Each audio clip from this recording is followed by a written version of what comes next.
Hi అండి, అందరికీ నమస్తే. Welcome to Vishwam TV. So ఏంటి, ప్రతిరోజు ఫీల్డ్ మీద స్టూడియోలో స్క్రీన్ ముందు వీడియోలు చేసేటువంటి ఉదయ్ ఇవాళ జైల్లో ఉన్నాడేంటి అనుకుంటున్నారా? అవునండి, ప్రజెంట్ మనము చెంచల్గూడ జైలు దగ్గర ఉన్నాము. సో ఏ నేరము చేయలేదు, ఏ ఘోరము చేయలేదు, జైలు ఎట్లా ఉంటుంది అనేది చూపించడానికి ఇక్కడికి రావడం జరిగింది. సో ఇటీవలే కొద్ది నెలల క్రితమే తెలంగాణ పోలీసు శాఖ వారి ఆధ్వర్యంలో ఫీల్ ద జైల్ అనేటువంటి ప్రోగ్రాము చెంచల్గూడ జైలు వేదికగా ప్రారంభించారు. సో అంటే ఏంటి, దాని అర్థం ఏంటి అని అంటే, నిజంగా జైలు అనేది ఎట్లా ఉంటుంది? సాధారణంగా జైలు అనగానే ఎవరు ఉంటారు దాంట్లో? ఖైదీలు, అంటే తప్పు చేసినటువంటి వాళ్ళు, నేరం చేసినటువంటి వాళ్ళు, సమాజంలో వీళ్ళు ఉంటే వీళ్ళ వల్ల ఇబ్బంది కలుగుతుంది, సమాజానికి వీళ్ళ వల్ల నష్టం కలుగుతుంది అనుకున్న వాళ్ళందరూ కూడా జైల్లో ఉంటారు. అంటే జైల్లో పెడతారు వాళ్ళందరినీ కూడా, కోర్టు శిక్ష పడ్డటువంటి ఆ కాలానికి అనుగుణంగా జైల్లో పెడతారు. సో అట్లాంటి జైలు అసలు ఎట్లా ఉంటుంది? లోపల ఖైదీలు ఏం చేస్తారు?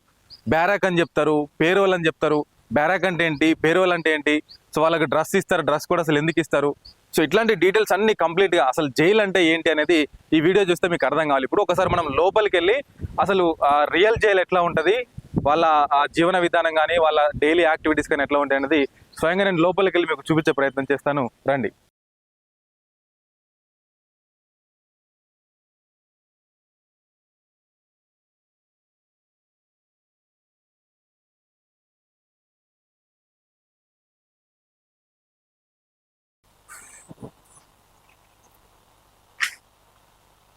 అమ్మా, నాకైతే మీరు ఏమని అనుకున్నాను, లిటరల్గా భయం అవుతున్నది. సో ఫస్ట్ టైం కదా మనం వచ్చింది. ఆ డోర్ అయితే మీరు చూసే ఉంటారు కదా, ఇంత మందంగా ఉన్నది, అసలు తీయడానికి కూడా ఇబ్బందిగా ఉన్నది. ఇదంతా కూడా అసలు వేరే ఒక ప్రపంచంలో ఉన్నట్టుగా అనిపిస్తూ ఉన్నది నాకైతే. ముఖ్యంగా చెంచల్గూడ జైలు విషయానికి వస్తే భారతదేశంలోని ప్రాముఖ్యమైనటువంటి జైళ్ళలో చెంచల్గూడ జైలు కూడా ఒకటి. ఇది 1876వ సంవత్సరంలో నిర్మించడం జరిగింది. దాదాపుగా ఇదంతా కూడా, ఈ చెంచల్గూడ జైలు అంతా కూడా ఒక 50 ఎకరాలలో ఉంటుంది. దీంట్లో అంటే ఎట్టే టైంలో ఒక 1000 మంది ఖైదీలను కూడా దీంట్లో ఉంచగలిగినటువంటి సామర్థ్యం దీనికి ఉన్నది. సో చాలా వరకు అంటే మనకి ఇంకా అర్థం కావాలంటే, ఇప్పుడు వైఎస్ జగన్మోహన్ రెడ్డి ఉన్నారు కదా, సో ఆయన కూడా గతంలో అవినీతి ఆరోపణలు ఎదుర్కొన్న సందర్భంలో ఇదే జైల్లో ఉండే అనమాట. అప్పుడు కూడా ఇది బాగా ఫేమస్ అయినటువంటి పరిస్థితి. జిల్లా స్థాయిలో కూడా జైళ్ళు ఉంటాయి, కానీ సో ఇది రాష్ట్ర వ్యాప్తంగా చూసుకున్నట్టయితే చెంచల్గూడ జైలుకు ఒక ప్రత్యేకమైనటువంటి స్థానం అయితే ఉన్నది. సో ఇట్లాంటి ఇంత ప్రతిష్టాత్మకమైనటువంటి ఈ జైల్లో ఫీల్ ద జైల్ అనేటువంటి ప్రోగ్రామ్ని తీసుకురావడం, అసలు నిజంగా జైలు ఎట్లా ఉంటుంది, చెంచల్గూడ జైలుకు వచ్చినటువంటి ఖైదీలు నిజంగా ఆ సినిమాల్లో చూపించినట్టు ఇబ్బంది పడతారా, వాళ్ళతో రాళ్ళు కొట్టిస్తారా, లేదంటే ఇంకా రకరకాల పనులు చేపిస్తుంటారు కదా, అవన్నీ నిజంగానే ఇక్కడ చేపిస్తారా, ఏంది అసలు జైలు అనేది ఎట్లా ఉంటుంది అనేది స్వయంగా మనము ఫీల్ ద జైల్ దగ్గరికి వెళ్ళాలంటే, అక్కడ మనకు కనిపిస్తుంది కదా, అదే ఫీల్ ద జైల్.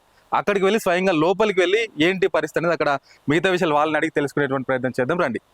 ఫైనల్గా మనమైతే జైలు దగ్గరకు వచ్చేసాం. నా వెనకాల కనిపిస్తున్నది కదా, ఇదే నిజమైన జైల్. అంటే ప్రజెంట్ ఇప్పుడు మనం షూట్ చేసుకోవడానికి మాత్రం ఫీల్ ద జైల్ అనేటువంటి కార్యక్రమం తీసుకొచ్చారు. కానీ సో గతంలో ఈ బిల్డింగ్ చూసినట్లయితే 1912లో ఇది ఎస్టాబ్లిష్మెంట్ అయింది. 1912లో ఈ బిల్డింగ్ని కట్టినరు అప్పుడు ఉన్నటువంటి నిజాం నవాబులందరూ కూడా. సో ఇక్కడ మనం చూసుకుంటే జైలు అనుభవము feel the jail, Chanchalguda, Hyderabad. అంటే దీంట్లో ఇంత ముందుకు ఖైదీలు ఉంటుండే. సో అసలు ఖైదీలు ఎట్లా ఉంటారు, వాళ్ళ జీవనశైలి ఏంది, నిజంగానే వాళ్ళ దినచర్య ఎట్లా ఉంటుందని చెప్పేసి సమాజానికి చూపించడానికి, అంటే జైలు అంటే ఏమీ లేదు, భయపడాల్సిన అవసరం లేదు, సమాజంలో ఉన్నటువంటి అపోహలన్నీ కూడా తొలగించడానికి జైళ్ల శాఖ వారు ఒక బృహత్తరమైనటువంటి కార్యక్రమాన్ని తీసుకురావడమే ఈ feel the jail program. So ఏ జైలుకైనా మనం స్టార్టింగ్లో మనకు కనిపించేది సెంట్రీ బాక్స్ ఒకటి కనిపిస్తుంది. ఏంటి సెంట్రీ బాక్స్ అంటే, దీంట్లో ఒక పోలీస్ అధికారి నిల్చుంటాడు, ఎప్పుడు కూడా తన చేతిలో గన్ను పట్టుకొని ఉంటుంటాడు. ఎందుకంటే దీని మీదకి ఎవరు కూడా అటాక్ చేయకుండా. సో మామూలుగా జైల్లో ఉండేటువంటి ఖైదీలు వాళ్ళ స్నేహితులు కానీ కుటుంబ సభ్యులు కానీ విడిపించుకోవాలి, తప్పించుకోవాలి అనేటువంటి ఆలోచన దొరుకుతూనే ఉంటారు. కాబట్టి ఎప్పటికప్పుడు కూడా హై సెక్యూరిటీ జోన్లో ఉంటుంది. రైట్, ఒకసారి లోపలికి వెళ్దాంటండి. లోపలికి వెళ్ళిన తర్వాత ఎట్లా ఉంటుంది అనేది మొత్తం చూద్దాం. సో చూస్తున్నాం కదా, మనమైతే ప్రజెంట్ జైలు లోపలికి వచ్చేసినాం మొత్తము. సో ఇది మనం చూస్తున్నది 1912లో కన్స్ట్రక్ట్ అయింది కాబట్టి మొత్తం చెక్కలతోని, సో పాత పద్ధతిలో కనిపిస్తూ ఉంటుంది బిల్డింగ్ అంతా. సో ప్రజెంట్ మనం చూస్తున్నది బ్యారెక్ 2 అనమాట. సో బ్యారెక్ అనగానే వాస్తవానికి నాకు కూడా తెలియదు బ్యారెక్ అంటే ఏంటి అని అంటే, ఎవరైనా సరే ఖైదీ లోపలికి వచ్చిన తర్వాత అతన్ని ఈ సెల్లో ఉంచుతారు. ఫస్ట్ వచ్చిన వెంటనే ఆయన్ని చెకప్ చేసిన తర్వాత లోపలికి తీసుకొస్తారు. రైట్, రండి. ఈ లోపలికి తీసుకొచ్చిన తర్వాత ఆ ఖైదీని ఇక్కడ ఉంచడం జరుగుతుంది. సింగిల్ పర్సన్గా, సింగిల్ బెడ్ ఉంటుంది. సో ఆయనకు ఒక బెడ్షీటా, ఒక్క నిమిషం ఆగండి.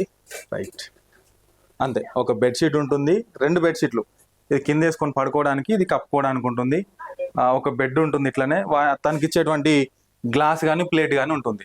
సో ఆ పర్సన్ని అబ్జర్వేషన్లో పెడతారు ఫస్ట్. 1 డేనా 2 డేనా 3 డేస్ అబ్జర్వేషన్లో పెట్టి సో తను పర్లేదు మిగతా వాళ్ళతో కూడా మెదలగలడు. అంటే తనకు ఏ సిచ్యువేషన్లో వచ్చిందో తెలియదు కదా వాళ్ళకి, అంటే మర్డర్ చేసి రావచ్చు లేదా చిన్న చిన్న తప్పులు చేసి రావచ్చు.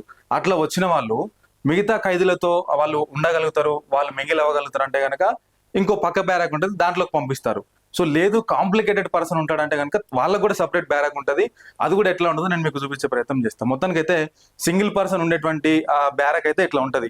సో వాళ్ళకి ఇచ్చేటువంటి గ్లాస్ సపరేట్గా ఉంటుంది, ప్లేట్ సపరేట్గా ఉంటుంది, సో బెడ్ ఉంటుంది ఇట్లా.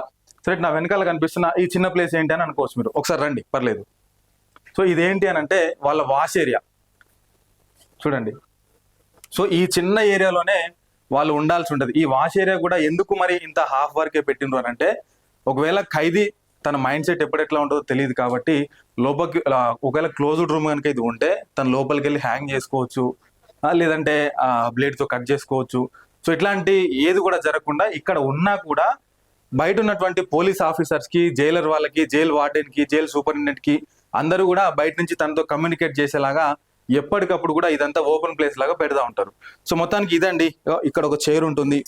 అంటే దీంట్లో ఏముండదు, ఇంకా తను రావాలి, సో పడుకుంటాడు, టైంకి ఫుడ్ వస్తుంది, ఫుడ్ తీసుకుంటాడు, వాష్ ఏరియాకి వెళ్తాడు, అక్కడ మనకి వాటర్ కూడా ఉంటాయి, కూర్చోవాలనుకుంటే ఇట్లా కూర్చుంటాడు. సో ఇక్కడ వాటర్ ఉంటుంది కుండలో కూడా, సో ఇక్కడ తను వాటర్ తీసుకోవచ్చు. దీంట్లో వాటర్ కూడా ఉన్నాయి కొన్ని. సో కంప్లీట్గా ఒక పర్సన్ని అబ్జర్వేషన్లో పెట్టి ఉండాలంటే ఇట్లాంటి రూమ్లో ఉంచుతారు. సో అక్కడ మనకి షెల్ఫ్స్ కనిపిస్తూ ఉన్నాయి, దాంట్లో తన బట్టలు కానీ ఇంకేమైనా చిన్న చిన్న వస్తువులు ఉంటే అక్కడ పెట్టుకుంటాడు. సో దీని తర్వాత అబ్జర్వేషన్లో చేసిన తర్వాత నెక్స్ట్ ఎక్కడికి వెళ్తాడు అనేది మనం పక్క బ్యారక్లోకి వెళ్ళి అక్కడ చూద్దాం రండి. వచ్చినటువంటి ఖైదీని 2-3 రోజులు అబ్జర్వేషన్లో పెట్టిన తర్వాత తన మానసిక పరిస్థితి ఎట్లా ఉన్నది, మిగతా వాళ్ళతో మింగిల్ అవ్వగలుగుతాడా లేదా అన్న తర్వాత ఇంకొక డిపార్ట్మెంట్ అంటే ఇంకొక బ్యారక్లోకి తీసుకొస్తారు తన్ని. ఈ బ్యారక్ కూడా చూద్దాం రండి ఒకసారి. రైట్. సో ఇది మిగతా రూమ్తో పోలిస్తే ఇది కాస్త పెద్దగా ఉన్నది. దీంట్లో ఒక 4 బెడ్స్ అయితే కనిపిస్తూ ఉన్నాయి. ఈ 4 బెడ్స్లో కూడా 4 మెంబర్స్ ఉంటారు ఇక్కడ. సో ఇది కూడా చూడండి ఒకసారి, హైట్లో కూడా పెద్దగా ఉన్నది. ఒక ఫ్యాన్ ఉన్నది అంతే, దీంట్లో ఏం లేదు, ఒక లైట్ ఒక ఫ్యాన్ ఉన్నది. దీంట్లో కూడా ఒక 4 ఖైదీలు ఉంటారు. సో అక్కడ చెక్ చేసిన తర్వాత అబ్జర్వేషన్లో పెట్టిన తర్వాత దీంట్లో 4 అవసరమైతే ఇంకా రూమ్ పెద్దగా ఉంటుంది అనుకుంటే 8 మంది ఉండొచ్చు, 10 మంది ఉండొచ్చు. సో ఒక్కొక్క బ్యారెక్లో అంటే ప్లేస్ని బట్టి వాళ్ళ వెసులుబాటుని బట్టి వాళ్ళందరూ ఒకే విధంగా అంటే కలిసిమెలిసి ఉంటారు అనుకుంటే కనుక ఒక్కొక్క బ్యారెక్లో 10 మంది కంటే ఎక్కువ మందిని కూడా ఉంచేటువంటి అవకాశం ఉంటుంది. సేమ్ వీళ్ళకి కూడా అంతే. సో మనకి సింగిల్ పర్సన్కి ఎట్లాంటి వెసులుబాట్లు కల్పించారో వీళ్ళకి కూడా ఒక బెడ్ ఉంటుంది, అంతేనా? బెడ్ అంతే. ఇదేంటి మనం హాస్టల్స్లో చూసే బెడ్ ఉంటుంది కదా, సేమ్ అట్లాంటి బెడ్డే కనిపిస్తున్నది. ఒక ప్లేటు, గ్లాసు, అంటే ఎవరి ప్లేట్ వాళ్ళకి ఎవరి గ్లాస్ వాళ్ళకి ఉంటుంది. ఇది ఒక బెడ్షీట్ కప్పుకోవడానికి. సో ఇది మనము బెడ్ మీద వేసుకొని పడుకోవడానికి ఉంటుంది. సేమ్ ఇక్కడ కూడా వాటర్ ఉంటాయి, ఇక్కడ కూడా సేమ్ అంతే. అంటే వాళ్ళు వాష్రూమ్కి వెళ్ళడానికి ఇంతే ప్లేస్ ఉంటుంది. సో ఇంకా పక్కన కూడా వాళ్ళకి షెల్ఫ్స్ అన్ని కూడా కనిపిస్తుంటాయి. అంటే ఈ రూమ్లో వాళ్ళకి ఎక్కడ కూడా హార్మ్ఫుల్గా కనిపించేటువంటి వస్తువులు ఏమి కూడా ఉంచరు వీళ్ళకి. సో అంటే చాక్ కానీ లేకుంటే మత్తు పదార్థాలకు సంబంధించినవి కానీ, సో ఏదైనా మామూలుగా బ్లేడ్ కానీ ఇట్లాంటి ఏవి కూడా వీళ్ళ దరిదాపులకు కూడా వీళ్ళు రానివ్వరు. సో ఇది ఇంకొక బ్యారక్ అనమాట. నార్మల్గా మనం చూసేటువంటి సినిమాల్లో కనిపించినటువంటి బ్యారక్ అంతా కూడా ఇదే. ప్లేస్ తక్కువగా ఉన్నది కాబట్టి 4 బెడ్లతో సరిపెట్టిండ్రు. ఇంకొంత ప్లేస్ ఎక్కువ ఉంటే కనుక 8 మంది 10 మంది సో అట్లా ఉండేటువంటి అవకాశం అయితే ఉంటుంది. సో ఇది బ్యారక్, ఇంకొక బ్యారక్ అనమాట. దీంట్లో సాధారణ ఖైదీలు ఉండేటువంటి బ్యారక్ ఇదంతా కూడా. ఆ జైళ్ళలో కూడా పెద్ద పెద్ద అంటే కాంప్లికేటెడ్ ఖైదీలను కూడా పెడతా ఉంటున్న పరిస్థితి. సో మరి వాళ్ళకి ఎట్లాంటి సెక్యూరిటీ ఉంటుంది, సో వాళ్ళని ఎట్లాంటి బ్యారక్లో ఉంచుతారు అనేది కూడా ఇంకొక బ్యారక్ కూడా మనకు కనిపిస్తూ ఉంటుంది. ఆ బ్యారక్లోకి వెళ్ళి వాళ్ళకి ఎట్లాంటి సెక్యూరిటీ ఉంటుందో చూసే ప్రయత్నం చేద్దాం రండి. సో రైట్, ఇదే మనకు కనిపిస్తున్నటువంటి ఆ బ్యారక్ ఇక్కడ. ఇది అసలు ఓవరాల్గా మొత్తం చూడండి. Barrack number 4 high security. ఆ పర్సన్ని హై సెక్యూరిటీ జోన్లో ఉంచుతారు. అంటే హై సెక్యూరిటీ అనగానే తనేదో విఐపి అనేది కాదు, తన వల్ల హాని ఉన్నది, ఎక్కువగా హాని ఉన్నదని భావించినప్పుడు వాళ్ళని హై సెక్యూరిటీ జోన్లో ఉంచుతారు. సో మనం ఇంత ముందుకు చూసిన 2 బ్యారక్లకు కూడా ఒకటే డోర్ ఉంటుంది. దీనికి ఒకసారి చూడండి, 2 డోర్లు కనిపిస్తున్నాయి మనకి. ఫస్ట్ దీని లోపలికి వెళ్ళి చూద్దాం రండి. రైట్, ఇది ఒక డోర్ మనకి. సో ఈ డోర్ తర్వాత ఇంకొక డోర్ కనిపిస్తున్నది మనకి. సో ఇది యాక్చువల్గా రైట్, దీనికి కూడా ఉన్నది. ఇక్కడ 2 అంచుల భద్రతలో ఇక్కడ ఈ కాంప్లికేటెడ్ పర్సన్స్ అయితే ఉంటారు. ముఖ్యంగా ఉగ్రవాదులు, ఐఎస్ఐ వాళ్ళు, మనుషులను చంపేటువంటి వాళ్ళు, వాళ్ళు ఇక కాంప్లికేటెడ్ ఉన్నది, వాళ్ళు అటు సింగిల్గా ఉండలేరు, అదేవిధంగా సాధారణ ఖైదీలతో కూడా వాళ్ళు మింగల్ కాలేరు అనేటువంటి వాళ్ళకి ఈ డబుల్ బ్యారక్లో ఉంచుతారు వాళ్ళని. సో అక్కడ ఒకటి డోర్ ఉంటుంది, ఇంకా ఇక్కడ కూడా ఇంకొక డోర్ మాదిరిగా ఉంటుంది. లోపలికి వచ్చిన తర్వాత సేమ్ వాళ్ళకు కూడా ఇవే ఫెసిలిటీస్ ఉంటాయి. ఇక్కడ వాళ్ళకి సేమ్ అదే ప్లేట్ ఉంటుంది, అదే ప్లేటు, సో అదే గ్లాసు, బెడ్ ఉంటుంది. సేమ్ ఇక్కడ ఒక వాటర్ మన కుండ ఉంటుంది, కూర్చోడానికి టేబుల్ ఉంటుంది. సో మళ్ళీ కొంచెం ముందుకు వస్తే వాళ్ళకు కూడా సేమ్ అట్లాగే వాష్ ఏరియా మొత్తం ఇంతే సైజ్ ఉంటుంది. నేను అడిగిన వాళ్ళని ఎందుకు ఇంతే సైజ్ ఉంటుంది అని అంటే వాళ్ళు ఏం చెప్పినారంటే, ఒకవేళ క్లోజ్డ్ స్పేస్ కనుక ఇక్కడ పెడితే వాళ్ళు లోపలికి వెళ్ళి ఏం చేసుకునేది బయట పోలీస్ అధికారులకు తెలియదు. ఎందుకంటే మనం ఎందాక సెక్యూరిటీ బయట ఉంటారని చూసినాం కదా, వాళ్ళకి ఏం చేస్తున్నారు అనేది వీళ్ళు ఎప్పటికప్పుడు మానిటరింగ్ చేస్తుంటారు. సో క్లోజ్డ్ రూమ్లో ఉంటే కనుక వాళ్ళు ఏం చేసుకుంటారు, హ్యాంగింగ్ చేసుకుంటారా, లేదా ఇంకేదన్నా కోసుకోవడం లాంటివి ఏమైనా చేసుకుంటారా, అట్లాంటి ఏం చేసుకున్నా కూడా వెంటనే పోలీసు వాళ్ళు వచ్చి వీళ్ళని కట్టడి చేసేటువంటి ప్రయత్నం చేస్తారు.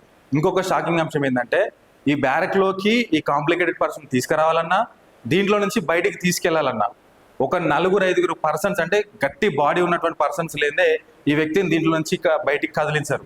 ఎందుకనంటే ఆ వ్యక్తి ఎప్పుడు ఏం చేస్తాడో తెలియదు. ఒక్కడు వస్తే కనుక ఒక్కడిని కొట్టేసి ఆయన మీద దాడి చేసి, లేదా ఆయన దగ్గర ఉన్న తుపాకీని పట్టుకొని కాల్ చేసి పారుపెట్టే అవకాశం ఉంటుంది. కాబట్టి ఈ బ్యారక్ అనేది హై సెక్యూరిటీ బ్యారక్గా మనకి పరిగణించబడుతూ ఉంటుంది. సో ఒక్కసారి బయటికి వెళ్ళి అసలు ఖైదీలకు ఎట్లాంటి ఫెసిలిటీస్ ఉంటే వాళ్ళకి ఇచ్చేటువంటి డ్రెస్ కూడా ఏందనేది చూద్దాం రండి ఒకసారి. Okay, right. సో ఇది ఖైదీలకు ఇచ్చేటువంటి డ్రెస్. అంటే నార్మల్గా జైలుకు వచ్చిన ప్రతి ఒక్కరికి ఈ డ్రెస్ అనేది ఇవ్వరు. కోర్టులో అఫీషియల్గా శిక్ష పడిన వాళ్ళకి మాత్రమే ఈ డ్రెస్ కోడ్ అనేది ఇస్తారు. అంటే ఈ డ్రెస్ కోడ్ వేసుకున్నాడు అని అంటే ఆయనకు శిక్ష పడ్డది అని అర్థం అనమాట. సో ఆరోపించబడ్డ వ్యక్తి, నిందితుడిగా ఉన్నటువంటి వ్యక్తికి మాత్రం ఈ డ్రెస్ ఇవ్వరు అసలే. కోర్టులో ఈయనకు శిక్ష పడ్డది 6 నెలల, సంవత్సరమా, 3 నెలల, అట్లీస్ట్ 10 రోజుల అట్లా శిక్ష కన్ఫర్మ్ అయినటువంటి వాళ్ళకి మాత్రమే. సో ఇది షర్ట్ ఉన్నట్టున్నది, ఇంకోటి ఇక్కడ పాయింట్ కూడా ఉన్నది, రైట్. సో ఈ డ్రెస్ వేసుకున్న వాళ్ళు అఫీషియల్గా ఖైదీలుగా పరిగణించబడతారు అనమాట. అంటే నార్మల్గా మనమైతే సినిమాలలో చూసినట్టు వాళ్ళకి నెంబర్స్ ఇస్తుంటారు, ఇక్కడ 101, 220, 90. సో మరి ఇక్కడైతే దీనికి ఏం నెంబర్స్ లేవు, నెంబర్స్ ఇవ్వరంట అసలు యాక్చువల్గా. సో ఇది వాళ్ళకు సంబంధించినటువంటి డ్రెస్ మెటీరియల్. సో ఇక్కడ వాళ్ళకి ఆయిల్ ఉంటుంది, అంటే వాళ్ళు పెట్టుకోవడానికి ఆయిల్ ఇస్తుంటారు. సో చిన్న మగ్గు కానీ, బకెట్ కానీ, సో చిన్న చిన్న వస్తువులు వాళ్ళకి ఏమైనా అవసరం ఉన్నాయి ఉంటే కనుక, రైట్, సోప్స్ కూడా ఉన్నాయి ఇక్కడ.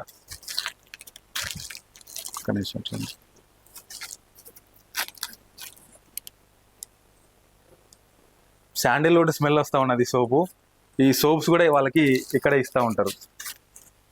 అయితే ఈ వస్తువులు ఏవి కూడా లోపల కనిపించట్లేదు మనకి, లోపల వాళ్ళకి ఏవి కూడా ఇవ్వరు. వాళ్ళకి ఏ వస్తువులు ఇవ్వాలన్నా కూడా ఇక్కడ ఉన్నటువంటి పోలీస్ అధికారిని అడగాల్సిందే, అడిగి తీసుకోవాల్సిందే వాళ్ళు. రైట్, ఇదేంటో చూస్తున్నారా, ఇది ఒక కాయిన్ బాక్స్ టైప్ లో ఉన్నది. ఖైదీలు ఎవరైతే ఇక్కడ ఉన్నటువంటి ఖైదీలు ఉన్నారో వాళ్ళు మరి ఫ్యామిలీ మెంబర్స్తో మాట్లాడుకోవాలంటే ఎట్లా, వాళ్ళ దగ్గర ఫోన్ అసలే ఉండదు.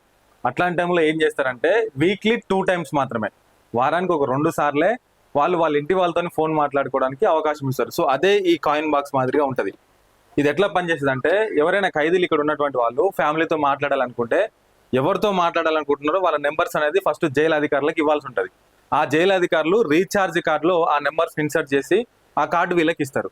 సో జస్ట్ వాళ్ళు ఏం చేయాలి, ఆ కార్డు తీసుకొచ్చి ఇక్కడ ఇన్సర్ట్ చేయాలి. కింద మనకు కనిపిస్తుంది కదా బాక్స్లో, ఆ కార్డు ఇక్కడ ఇన్సర్ట్ చేయగానే ఆ నెంబర్ ఇక్కడ డిస్ప్లే అవుతుంది. కాల్ బటన్ క్లిక్ చేయగానే వాళ్ళకి కాల్ వెళ్ళిపోతుంది. సో ఒక ఖైదీ ఇద్దరికి కూడా కాల్ చేసుకోవచ్చు, ముగ్గురికి కూడా కాల్ చేసుకోవచ్చు. కానీ విత్ ఇన్ ద 10 minutes లోపలనే కాల్ చేసుకోవాల్సి ఉంటుంది. ఒక ఖైదీకి 10 నిమిషాల టైం ఇస్తారు. ఆ 10 నిమిషాల్లో ఇంటి వాళ్ళతో ఒక 5 నిమిషాలు, లాయర్తో ఒక 5 నిమిషాలు, లేదా ఇంకా ఇంపార్టెంట్ పర్సన్ ఎవరైనా ఉంటే వారితో మాట్లాడుకునేటువంటి అవకాశం ఉంటుంది. సో అట్లా ఆ 2 numbers కానీ 1 numbers కానీ ఆ కార్డు ఇక్కడ ఇన్సర్ట్ చేసి వాళ్ళతో మాట్లాడుకోవాల్సి ఉంటుంది. అట్లా వారానికి 2 సార్లు మాత్రమే అవకాశం ఇస్తారు ఈ కాయిన్ బాక్స్ ద్వారా. కాయిన్ బాక్స్ కూడా కాదు, ఈ జైల్ ఫోన్ బాక్స్ అంటారు, మరి దీన్ని ఏమంటారు ఇక. సో అట్లా ఫోన్ మాట్లాడుకోవచ్చు వాళ్ళు. లేదు ఇంకా వాళ్ళు ఏమన్నా టైం పాస్కి బుక్స్ కూడా చదువుకోవాలంటే మనకు ఇప్పుడు ఒక చిన్న లైబ్రరీ కనిపిస్తున్నది చూడండి. దీంట్లో చాలా బుక్స్ ఉంటాయి. సో ఇంగ్లీష్ బుక్స్ ఉంటాయి, తెలుగు బుక్స్, హిందీ బుక్స్. కానీ ఈ బుక్స్లలో కూడా వాళ్ళు సెలెక్టెడ్ బుక్సే పెడతారు. ఇక్కడ ఏ బుక్స్ పడితే ఆ బుక్స్ పెట్టరు వాళ్ళు. ఇది చూడండి, గుర్జాడ అప్పారావు ముత్యాల సరాలు, విద్యార్థుల కొరకు తక్కువ ధర ప్రచురణ అంటూ ఇట్లాంటి బుక్స్ పెడతారు. అంతేగాని నేరాన్ని ప్రేరేపించాలి, దొంగతనం ఎట్లా చేయాలి, సో ఇట్లాంటి కొన్ని బుక్స్ ఉంటాయి అనమాట. అట్లాంటి బుక్స్ అసలే ఎంకరేజ్ చేయరు వీళ్ళు. ఇంకొకటి ఏంటంటే వీళ్ళకి న్యూస్ పేపర్ కూడా ఇస్తారు డైలీ. ఆ న్యూస్ పేపర్లో కూడా క్రైమ్ కంటెంట్ కానీ, లేదా ఏదైనా అసభ్యకరమైనటువంటి కంటెంట్ కానీ ఏది ఉన్నా కూడా దాన్ని ఆ క్లిప్పింగ్స్ వరకు కట్ చేసి ఆ న్యూస్ పేపర్ వీళ్ళకి ఇస్తూ ఉంటారు. సో దానికి సంబంధించి ఇక్కడ చిన్న అంటే ఫీల్డ్ జైలు కాబట్టి మనకు చిన్న లైబ్రరీ అంటే చిన్నది కనిపిస్తూ ఉంది. నార్మల్గా మెయిన్ జైల్లో మాత్రం పెద్ద లైబ్రరీ టైప్లో ఉంటుంది. వాళ్ళు అక్కడికి వెళ్ళొచ్చు, కూర్చోవచ్చు, చదువుకోవచ్చు, ఏదైనా రాయాలంటే కూడా రాసుకోవచ్చు. సో ఇక్కడ మరి ఫీల్డ్ జైల్లో ఉండేటువంటి ఖైదీలకు టైం టేబుల్ ఎట్లా ఉంటుంది, నాట్ ఓన్లీ వీళ్ళకనే కాదు అక్కడ ఉన్న మెయిన్ ఖైదీలకు కూడా టైం టేబుల్ ఎట్లా ఉంటుంది అసలు అనేది ఒకసారి టైం టేబుల్ చూద్దాం రండి. టైమింగ్స్ ఏంటంటే డైలీ ఎర్లీ మార్నింగ్ వాళ్ళని 6 to 7 మధ్యలో లేపుతారు. లేవండి మీరు లేవండి అని చెప్పేసి లేపుతారు వాళ్ళని. తర్వాత ఏం చేయాలి, వాళ్ళు లేచిన తర్వాత ఈ బ్యారక్ అనేది అన్లాక్ చేస్తారు. అన్లాక్ చేసి ఫ్రెష్ అప్ అవుతారు, టీ తాగుతారు. దెన్ వెంటనే 7 to 8 o'clock వరకు మార్నింగ్ యోగా ఉంటుంది, పీటీ చేయొచ్చు, పరేడ్ చేయొచ్చు, అంటే జస్ట్ రన్నింగ్ చేయొచ్చు, వాకింగ్ చేయొచ్చు, చిన్న చిన్న ఎక్సర్సైజ్ ఏమైనా ఉంటే వాళ్ళు చేసుకోవచ్చు. 8 నుంచి 9 మధ్యలో బ్రేక్ఫాస్ట్ వస్తుంది. క్లీనింగ్ అండ్ బాతింగ్ కూడా ఆ 1 hourలోనే చేసుకోవాలి. 1 hourలోనే వాళ్ళు బ్రేక్ఫాస్ట్ చేసుకోవాలి, రూమ్ క్లీన్ చేసుకోవాలంటే అది క్లీన్ చేసుకోవాలి, బాతింగ్ అంటే స్నానం చేయడం కానీ వాళ్ళ క్లాత్స్ ఏమన్నా వాష్ చేసుకోవడం కానీ ఆ టైంలోనే చేసుకోవాలి. 9 to 11 మధ్యలో education classes, skill development classes అట. సో 9 నుంచి 11 వరకు. దీంతో పాటు ఇంకేముంటాయంటే ఈ డ్రగ్ అడిక్ట్ అయినటువంటి వాళ్ళు, రీహాబిలిటేషన్ సెంటర్ నుంచి వచ్చినటువంటి వాళ్ళు ఎవరైతే ఉంటారో వాళ్ళకు కూడా స్పెషల్ ట్రైనింగ్ క్లాసెస్ అనేది ఉంటాయి. బయట నుంచి వాళ్ళకి ట్రైనర్స్ని తీసుకొచ్చి మోటివేట్ క్లాసెస్ చెప్పిస్తుంటారు అనమాట. మీరు ఎట్లా ఉండాలి, ఏం చేయాలి, సమాజంలో ఎట్లా ఉన్నది, డ్రగ్స్ తీసుకోవడం వల్ల కలిగే నష్టాలు ఏంది, మోటివేషన్ క్లాసులు కూడా వాళ్ళకి చెప్పేటటువంటి ప్రయత్నం చేస్తూనే స్కిల్ డెవలప్మెంట్, ఇందాక మనం చెప్పినాం కదా టైలర్స్ ఎవరైనా వచ్చినా కూడా ఇంకా దాంట్లో ఏమైనా మెరుగ్గా ఎట్లాంటి స్కిల్స్ ఉంటాయి, ఎట్లా నేర్చుకోవచ్చు అనే దానికి కూడా వాళ్ళు నేర్పిస్తుంటారు. ఇంకా 11 to 11:45 వరకు లంచ్ ఉంటుంది. ఓన్లీ 45 minutes మాత్రమే, 11 to 11:45. సాధారణంగా మనం లంచ్ టైం అనగానే మనకు గుర్తొచ్చేది ఏంది 1, 2, అవసరమైతే 3 కూడా అంటాం. కానీ జైల్లో అట్లా కాదు, లంచ్ టైమింగ్ 11 to 11:45 మాత్రమే. సో 11:45 to 12:15 వరకు మిడ్ డే సెన్సెస్ అని ఉంటుంది. మిడ్ డే సెన్సెస్ అంటే ఏంది, ఇప్పుడు ఈ పైన మొత్తం కూడా ఖైదీలు లంచ్కి ఇప్పుడు బ్రేక్ఫాస్ట్కి కానీ, వాషింగ్కి కానీ, బాతింగ్ కానీ బయటికి వెళ్తారు కదా. సో 12:15 నుంచి 11:45 నుంచి 12:15 వరకు మిడ్ డే సెన్సెస్ అంటే డే మిడిల్లో ఎంతమంది ఉన్నారు జైల్లో, స్టార్టింగ్ లాకప్ ఓపెన్ చేసినప్పుడు ఎంతమంది ఉన్నారు, మిడ్ డే అంటే డే మిడిల్కి వచ్చినప్పుడు ఎంతమంది ఉన్నారు, మొత్తం కౌంట్ చేసుకుని ఎవరైనా మిస్ అయ్యారా లేదని చెప్పేసి check చేసుకునేటువంటిది mid day senses.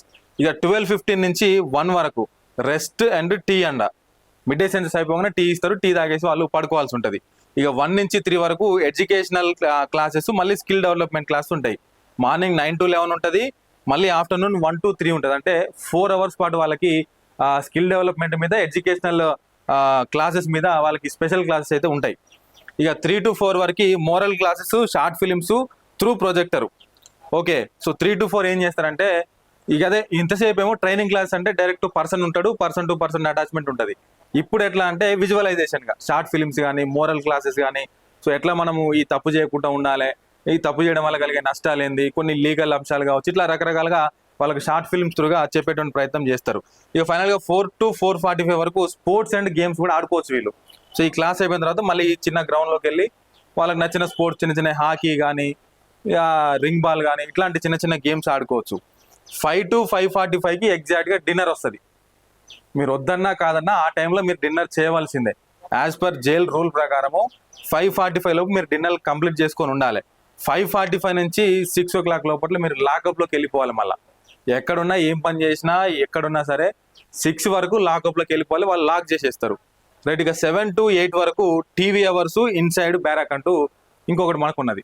7 to 8 వరకు మనకు బ్యారక్ చూసినాం కదా, ఆ బ్యారక్ లోపలనే గోడకు అతికిచ్చి ఒక స్క్రీన్ ఉంటుంది మనకి.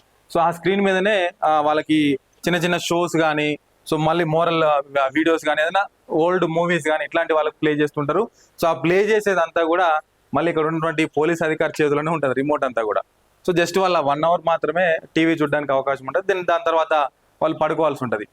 8 తర్వాత 9కో 10కో వాళ్ళు పడుకుంటారు. మళ్ళీ ఎగ్జాక్ట్గా 6కి లేచిన తర్వాత సేమ్ అదే టైం టేబుల్ అనేది రిపీట్ అవుతూ ఉన్నటువంటి పరిస్థితి. రైట్. ఇప్పటి వరకు మనం చూసిన బ్యారక్స్ అన్ని కూడా మేల్ బ్యారక్స్ అనమాట, అంటే పురుషులకు సంబంధించిన బ్యారక్స్. ఒకవేళ మరి ఫీమేల్స్ వస్తే వాళ్ళకి ఎట్లా ఉంటుంది, ఫీమేల్ బ్యారక్స్ ఎట్లా ఉంటాయి, సో వాళ్ళకి ఇంకేమైనా సపరేట్ ఫెసిలిటీస్ ఏమైనా ఉంటాయి అనేది ఒకసారి చూద్దాం రండి.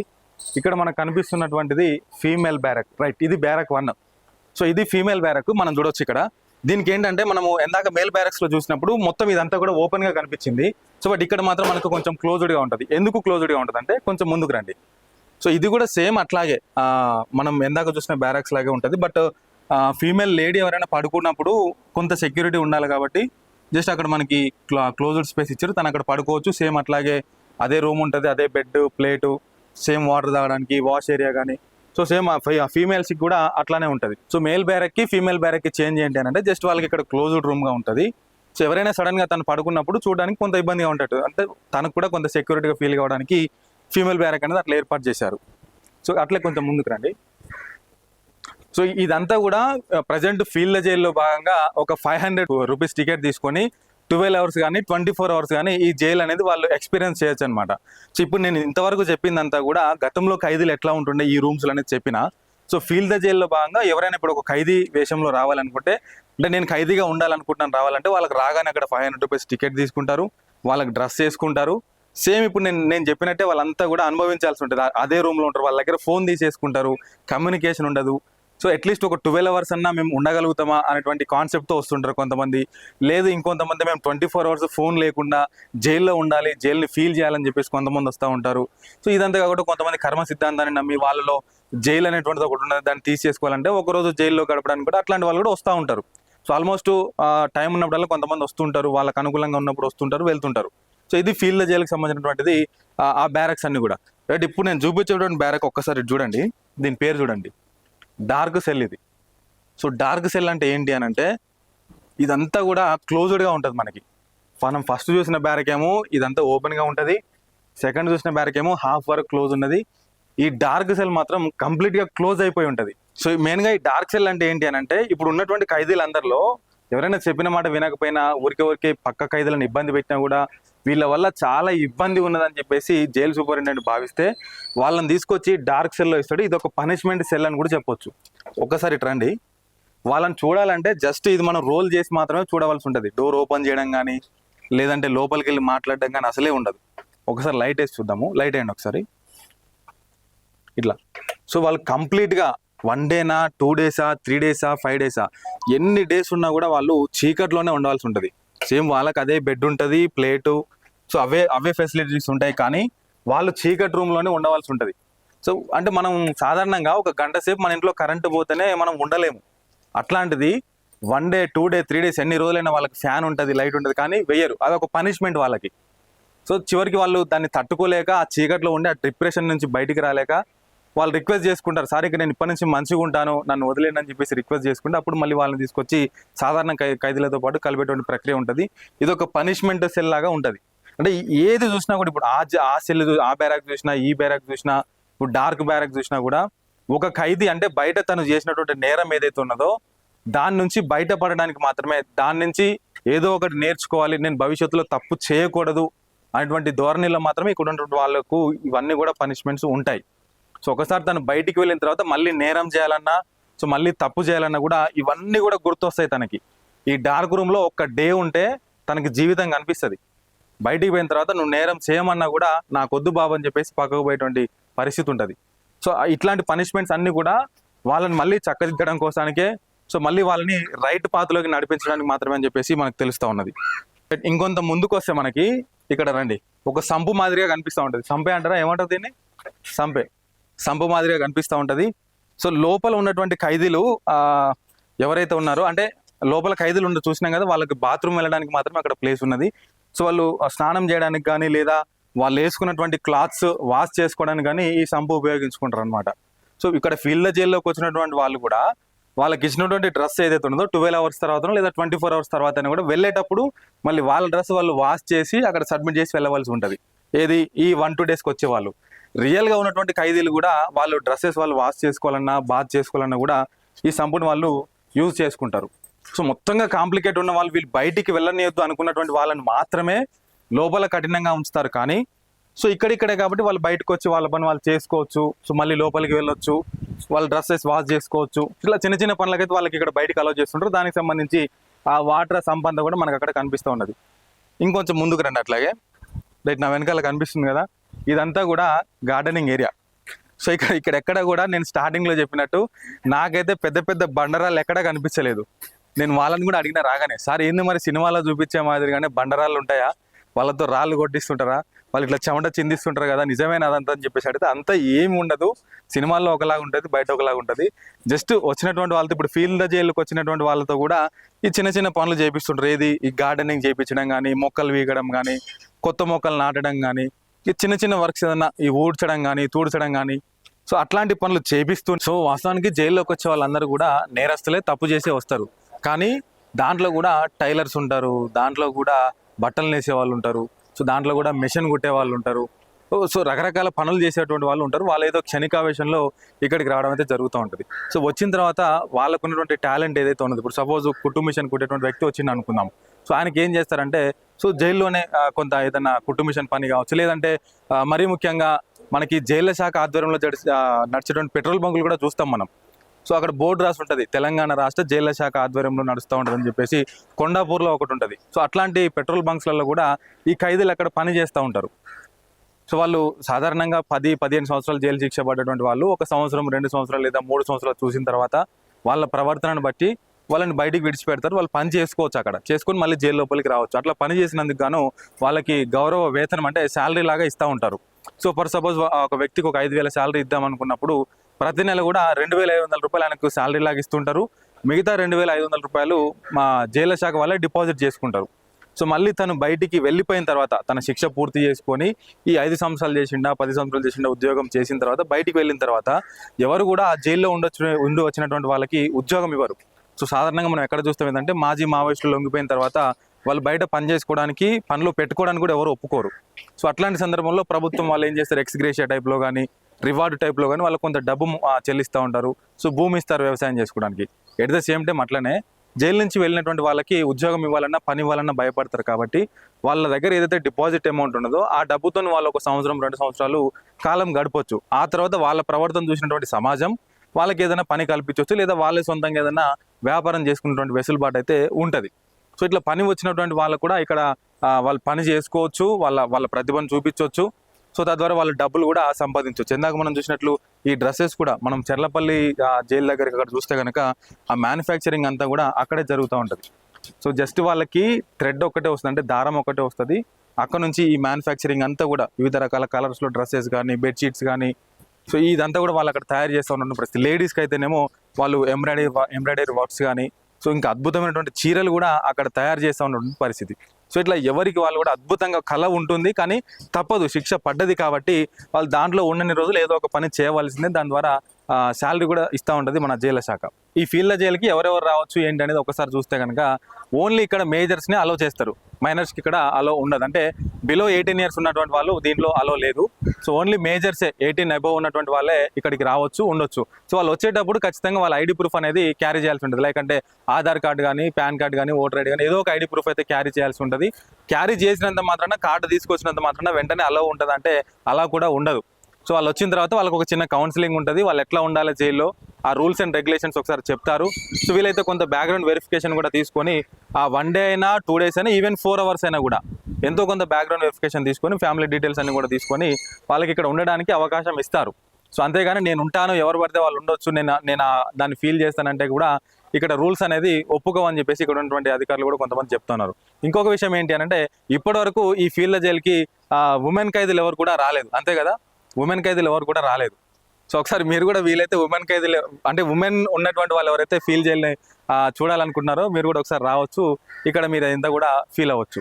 సో ఈ ఫీల్డ్ జైల్ అనేటువంటి బృహత్తరమైనటువంటి కార్యక్రమాన్ని తెలంగాణ రాష్ట్ర గవర్నర్ చేతుల మీదుగా ప్రారంభించుకోవడం జరిగింది. సో ఎవరు ప్రారంభించారు ఏందనేది కూడా ఒకసారి మనం ఇక్కడ ఈ బోర్డులో చూడొచ్చు.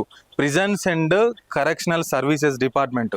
సో జైల్ అనుభవం అనేటువంటిది ఇనాగ్రేటెడ్ ఆన్ 12th May 2026. అంటే రీసెంట్గా ఒక 6 months అవుతా ఉన్నది అంతే.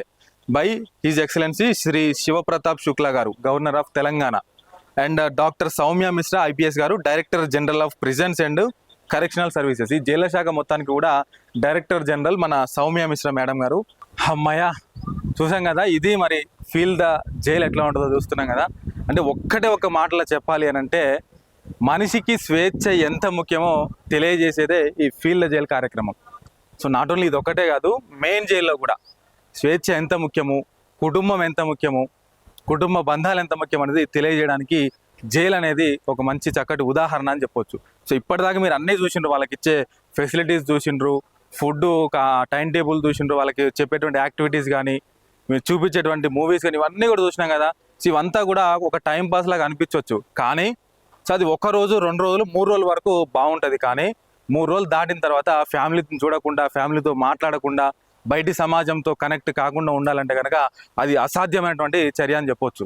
3-4 రోజుల తర్వాత వాళ్ళకి పిచ్చి లేస్తూ ఉంటుంది, ఎందుకు వచ్చినాం రా జైలుకి, మనము అనవసరంగా వచ్చినాం కదా, ఆ చిన్న తప్పు ఆ గంట సేపు నేను అక్కడ ఉండకుంటే బాగుంటుండే, ఆ ఒక 5 నిమిషాలు అక్కడ ఉండకుంటే బాగుంటుండే అని చెప్పేసి రిగ్రెట్గా ఫీల్ అయినటువంటి వాళ్ళు ఎంతోమంది ఉంటారు ఇక్కడ. సంవత్సరాలు ఇక్కడే మగ్గుతూ ఇక అయిపోయింది నా జీవితం ఇంతే అని చెప్పేసి ఫీల్ అయినటువంటి వాళ్ళు ఎంతోమంది ఉంటారు. బయటికి చూడడానికి కాస్త మంచిగా ఉంటుండొచ్చు, కానీ ఫెసిలిటీస్ ఉండొచ్చు, కానీ మనిషికి ఒంటరితనం అనేది భరించలేనటువంటిది. ఇక్కడ ఉండేటువంటి వాళ్ళందరూ ఎవరు?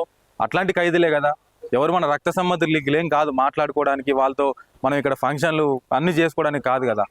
సో కాబట్టి చివరిగా ఫైనల్గా చెప్పేది ఒకటే ఏంటి అని అంటే, తప్పు చేసే ముందు, సమాజంలో చెడు కార్యక్రమాలకి పాల్పడే ముందు ఒక్కసారి ఆలోచించండి. మీరు చేసేటువంటి ఆ ఒక్క తప్పు మిమ్మల్ని కాదు బాధ పెట్టేది, మీ కుటుంబాన్ని బాధ పెడుతుంది. ఇందాక ఒక సార్ ఎవరో చెప్తున్నారు, కొన్ని సందర్భాల్లో సార్ నన్ను ఒక రోజు ముందు పంపించండి, నా బిడ్డ బర్త్డే, నా కొడుకు బర్త్డే రేపు ఉన్నది అని చెప్పి వేడుకుంటే కూడా రూల్స్ ఒప్పుకోవట్లా. కోర్టు చెప్పింది అంటే కనుక ఒక 10 సంవత్సరాలు చెప్పింది అంటే కనుక 10 సంవత్సరాల అంటే 9 సంవత్సరాల 365 రోజులు ఖచ్చితంగా ఉండవలసిందే. దాని తర్వాత నేను బయటికి పంపిస్తారు. సో ఆ నరకం భరించలేనిది. చాలామంది డిప్రెషన్కి లోన్ అవుతూ ఉంటారు ఇక్కడికి వచ్చినటువంటి వాళ్ళు. ఏదో జైలనగానే మనకు అంతా బయట చూపించినట్టు దాంట్లో 3 పూటల ఫుడ్ పెడతారు, మనం ఎంజాయ్గా ఉండొచ్చు అనేటువంటిది కాదు. ఆ ఒంటరితనం, ఆ నరకం అనేది భరించలేనిది. మీకంటే ఎక్కువ మీ కుటుంబం కూడా బాధపడుతుంటారు. సో దీన్ని దృష్టిలో పెట్టుకోండి.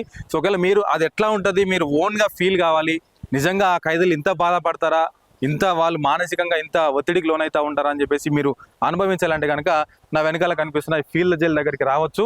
సో నిజంగా జైల్లో ఎట్లాంటి ఫెసిలిటీస్ ఇస్తారో, ఎట్లాంటి అనుభవాలు ఉంటాయో ఇక్కడ కూడా మీరు అదే విధంగా ఫెసిలిటీస్ అనేది తీసుకోవచ్చు. సో ఇప్పుడు మరి ఫీల్డ్ జైలుకి సంబంధించి ఒక 4 గంటల పాటు మీరు దీంట్లో ఉండాలంటే కనుక మీకు రాగానే ఒక 500 రూపీస్ ఛార్జ్ చేస్తారు. వచ్చిన తర్వాత ఇప్పుడు నేను ఇంతసేపు సివిల్ డ్రెస్లో మాట్లాడినా కానీ మీకు ఆ డ్రెస్ ఉండదు. నేను ఎందాక చూపించినట్టు ఖైదీలకు ఇచ్చేటువంటి డ్రెస్సే మీకు ఇస్తారు. సో ఆ డ్రెస్తోనే మీ దగ్గర ఇప్పుడు వాచ్ కానీ, రింగ్ కానీ, కనిపిస్తున్న షూస్ కానీ ఏవి మీ దగ్గర ఉంచారు. ఆ డ్రెస్ వేసుకోవాల్సిందే, కనిపిస్తున్నటువంటి ఆ రూమ్స్లలో ఉండవలసిందే. ఇది 4 అవర్స్కి. అదే 8 అవర్స్కి చూస్తే 750 రూపీస్ ఛార్జ్ చేస్తున్నారు. 12 అవర్స్కి అయితేనేమో 1000 రూపీస్. లేదు 24 అవర్స్ నేను ఉండాలి ఇక్కడ అంటే వాళ్ళ మార్నింగ్ 8 గంటలకు వచ్చి రేపు మార్నింగ్ 8 గంటల వరకు ఉండాలంటే ఒక 1500 రూపీస్ పే చేయాల్సి ఉంటుంది. సో పే చేస్తే అక్కడ వాళ్ళకి ఏదైతే ఫెసిలిటీస్ ఉన్నాయో మీకు అదే ఫెసిలిటీస్ ఇస్తారు. ఒంటరితనం ఎంత భయంకరంగా ఉంటుందో అక్షరాలు ఇక్కడికి వస్తే రుజువైతే ఉన్నటువంటి పరిస్థితి. సో మరి ఇది మరి ఫీల్డ్ జైలుకు సంబంధించినటువంటి కార్యక్రమం. సో మీరు మరి ఈ వీడియో పట్ల ఏమనుకుంటున్నారు? నిజంగా నేను చెప్పిందంతా వాస్తవమేనా, అట్లానే ఉంటుందా ఏందనేది మీ అభిప్రాయాన్ని కింద కామెంట్ రూపంలో తెలియజేయండి. ఇట్లాంటి మరిన్ని వీడియోస్ కోసం మన విశ్వం ఛానల్ని ఇప్పుడే లైక్, షేర్ అండ్ సబ్స్క్రైబ్ చేసుకోమని కోరుతా ఉన్నాను.